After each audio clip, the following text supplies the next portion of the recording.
어제 민주당이 중심이 되어가지고 야당이 한덕수 대통령 권한대행을 탄핵소추함으로써 최상목 부총리가 권한대행이 되었습니다. 그러니까 권한대행의 권한대행, 제2기 권한대행이 되었습니다. 자, 이게 어떤 결과를 초래할 것이냐 하면은 앞으로 계속 권한대행 탄핵소추가 이어질 가능성이 있습니다. 왜냐하면은 한덕수 권한대행이 탄핵소추된 이유는 지금 결혼이 되어 있는 헌법재판관 3명을 충원하기 위해서 국회가 3사람을 추천하는 동의안을 통과시켰는데 한덕수 권한대행이 예상외로 갑자기 이거는 권한대행이 할 수 있는 일이 아니다. 더구나 국민의힘이 반대하고 있다. 그러니까 여야가 합의를 해오라. 합의가 없으면 나는 못하겠다. 이렇게 나왔기 때문입니다. 그런데 이것은 국회에게 주어진 추천권입니다. 국회가 3사람의 재판관 후보를 추천하게 되어 있습니다. 대통령 또는 권한대행이 할 수 있는 것은 그것을 거부할 수 있는 권한이 없습니다. 자동적으로 임명하게 되어 있는데 이번 경우에는 그 조심성이 상당히 많은 한덕수 씨가 갑자기 강경한 자세를 취하는 것이 참 이상하다, 미스터리다 하는 이야기가 지금부터 많이 나오고 있습니다. 이 문제에 대해서 양비론으로 접근하는 경우가 현재는 많아요. 한덕수 권한대행도 잘못됐지만은 탄핵을 남발해온 민주당도 잘못이다가 많은데 보수 진영에서 아니다, 한덕수 권한대행이 더 잘못했다 라는 쪽으로 입장을 밝히는 사람들도 나타나고 있습니다. 대표적인 두 견해를 제가 소개를 해드리려고 합니다. 최보식의 언론의 최보식 기자입니다. 최보식 기자는 조선일보 고참 기자 출신인데 자신이 운영하는 최보식의 언론에 이런 제목의 글을 어제 바로 올렸습니다. 민주당의 무도함도 꼴보기가 싫지만은 한덕수의 무책임은 더 문제다. 이렇게 이야기를 합니다.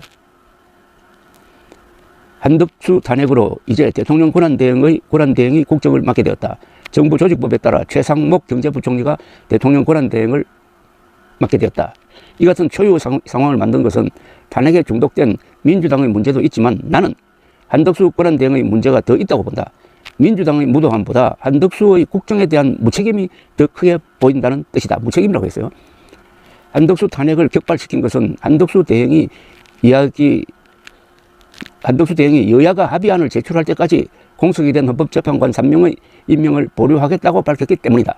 한 대행은 헌법기관 임명을 포함한 대통령의 중대한 고유권한 행사는 자제하라는 것이 우리 헌법과 법률에 담긴 일관된 정신이라고 설명했다. 하지만 비상계엄과 탄핵 전국에서 난리가 난 나라에서 대통령 권한대행에게 가장 요구되는 것은 헌정수호이다. 다시 말해 헌법기관의 정상화다. 공석이 된 헌법재판관 3명에 대한 임명 동의안은 국회를 통과했다. 이들 3명의 헌법재판관은 국회 추천 몫이다. 그렇다면 한 대행은 임명 보류할 것이 아니라 국회의 뜻을 받아들이는 것이 옳았다. 결혼이 된 헌법재판관의 임명 없이 4월 18일이 지나 또다시 재판관 2명이 퇴임하면 헌법재판소는 재판관 4인 체제로 완전 마비된다. 한 권한대행이 헌법재판관을 임명하지 않겠다는 것은 헌정수호 잣대에서 맞지 않은 것이다. 국힘당은 탄핵당한 한 권한대행이 탄핵 효력 정지 가처분이나 권한쟁의 심판을 할 것이라고 했다. 이런 혼란이야말로 한밤중 2시간 반의 계엄 조치 이상으로 국가를 무정부 상태 혹은 내란 상태로 만든다. 한 권한대행은 자신이 탄핵됐을 때 초래될 대혼란을 예측했음에도 헌법재판관 임명권으로 탄핵할 테면 하라는 식으로 나온 것이다. 마치 헌법재판소의 윤 대통령 탄핵 재판 진행을 방해한 것처럼 했다. 한 권한대행이 왜 이렇게 나왔는지 미스터리다.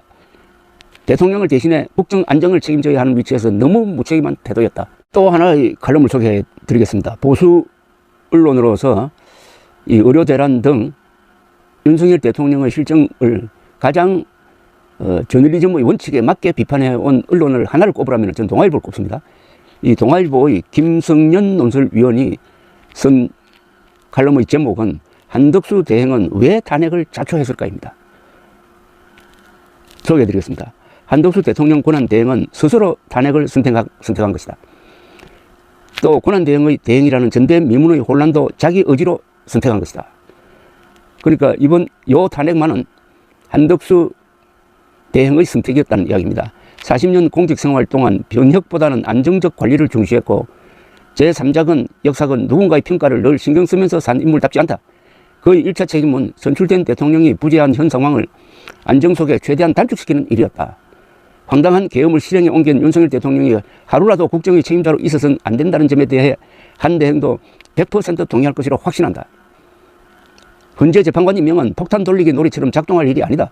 그저 내 앞에서 터지거나 다음으로 넘긴 뒤 터지길 바랄 일이 아니란 뜻이다. 40년 동안 장관, 청와대 수석, 대사, 부총리, 총리까지 안 해본 게 없는 한덕수 대행이야말로 이런 고난도 문제를 풀 책무가 있다. 자기 손으로 재판관 3명을 임명했어야 했다. 관운이 억세게 좋았던 그에게 던져진 운명이라면 운명일 것이다. 한대행은 폭탄을 다음 사람에게 넘기고 빠져나온 것에 가깝다. 기회주의적이라는 이야기죠. 최상목 경제부총리, 이주호 사회부총리처럼 다음 순번 대행들이 헌재 재판관을 임명할지는 의문이다. 최 부총리는 어제 더불어민주당을 향해 탄핵 재고를 요청했고 이주호 부총리는 입장문 발표 때 곁에 서 있었다. 일주일에 한 명씩 국무위원 탄핵이 생길 수도 있다.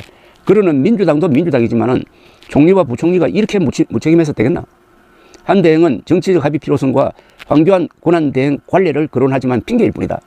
이런 코미디 같은 일을 바라보는 국민들은 안중에도 없는 듯하다. 한 대행의 헌재 재판관 임명 거부는 시간을 끌어달라는 국민의힘 요청과 무관치 않을 것이다.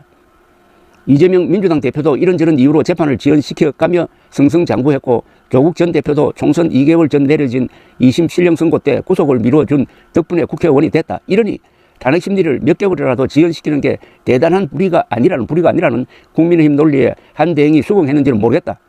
여기에 본회의장 질의응답을 통해 민주당 의원 수십 명과 얼굴을 붉히며 숱하게 싸웠던 한 대행의 개인 경험도 영향을 미쳤을 수 있다. 그럼에도 이것만으로는 설명이 부족하다. 민주당 주장대로 대통령 욕심 때문일까? 그렇지 않다고 본다. 무리수를 두어서라도 후보에 도전하는 것이 의미 있는 것은 혹시 있을지 모를 조기 대선은 어렵더라도 5년 뒤 대선을 기약할 때라야 의미가 있다.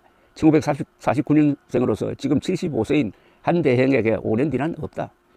윤 대통령과 나눈 의리와 우정이 변수일 수 있지만 역시 큰 이유는 아닐 것 같다. 한 대행이 노무현의 총리, 윤석열의 총리를 지낼 수 있었던 것은 대통령과 국정은 함께해도 이념적 동지는 되지 않았다는 뜻일 것이다. 노무현식 정치와 이념에 경도됐다면 그가 노무현 퇴임 1년 만에 이명박 정부의 주미대사직 제안을 수락하지 못했을 것이다. 같은 이유로 계엄으로 탄핵과 수사를 앞둔 윤 대통령을 위해 역사적 혹평을 뒤집어섰을까 싶다. 옛사람들은 사람의 말보다는 그 발길을 보라고 했다. 한 대행은 평생 국민 민복을 다짐했겠지만 그는 다른 곳을 향해 떠났다. 우리 편 목소리와 해야 할 책무 사이에 낀 상태에서 책임 회피를 선택했다는 것 외에는 설명할 길이 없다. 공직에서 수많은 결정을 내렸던 그였지만 인생을 건 결단을 강요받는 순간은 없었을 것이다.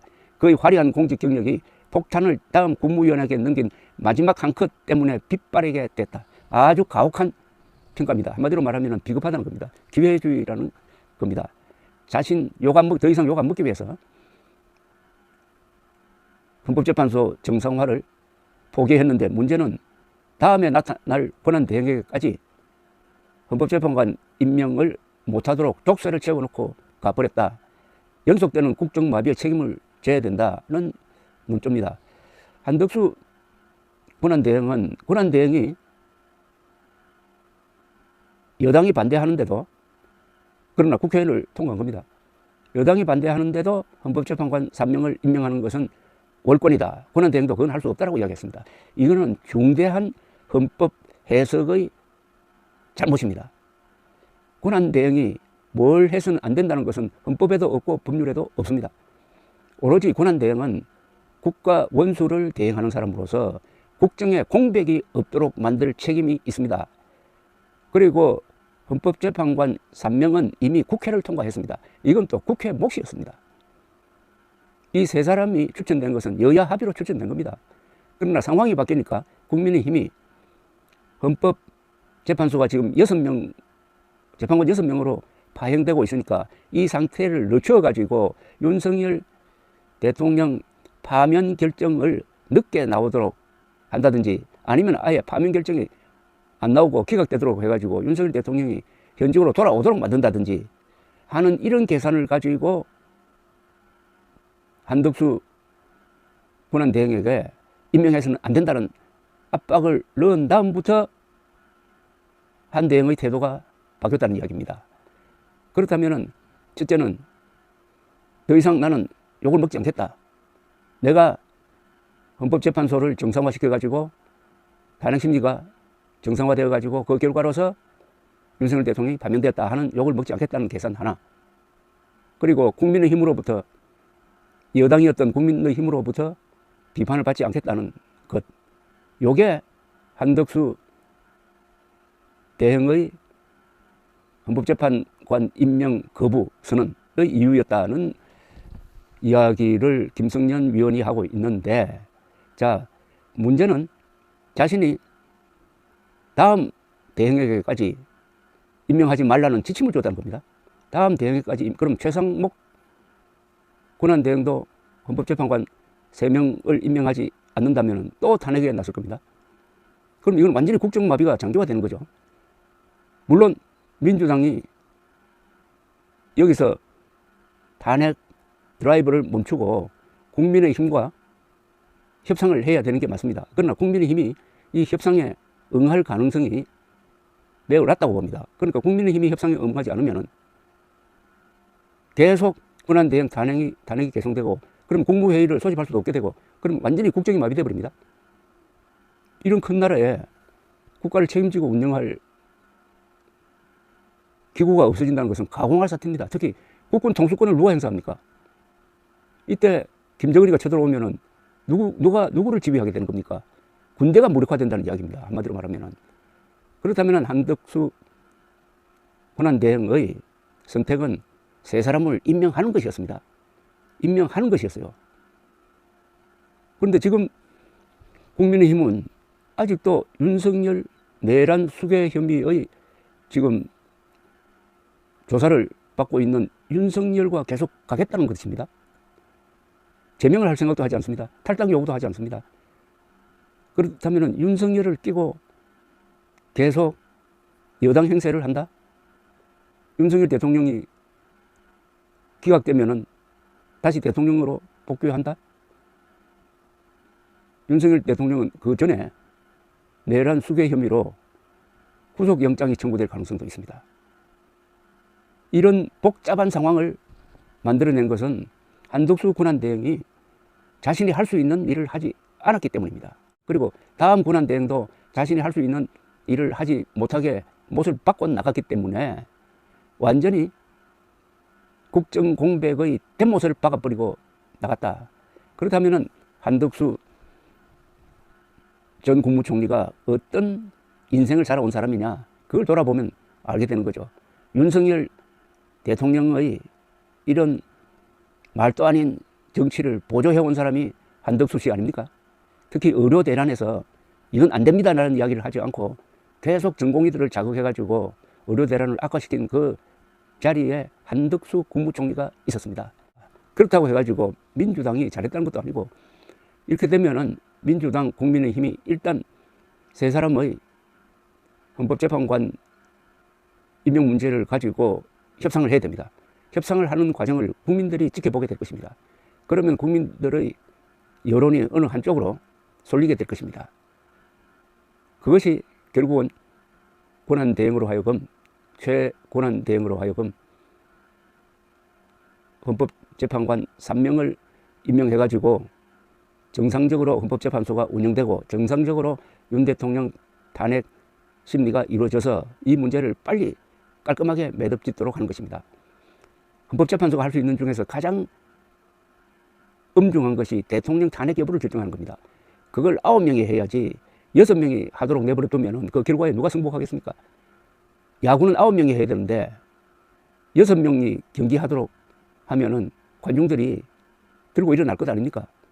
누가 6명이 하도록 하고 있느냐? 그 책임을 아마 묻게 될 것입니다. 역사에 남는 일이 될 것입니다. 한덕수 국무총리는 자기답게 공직을 마무리했습니다. 감사합니다.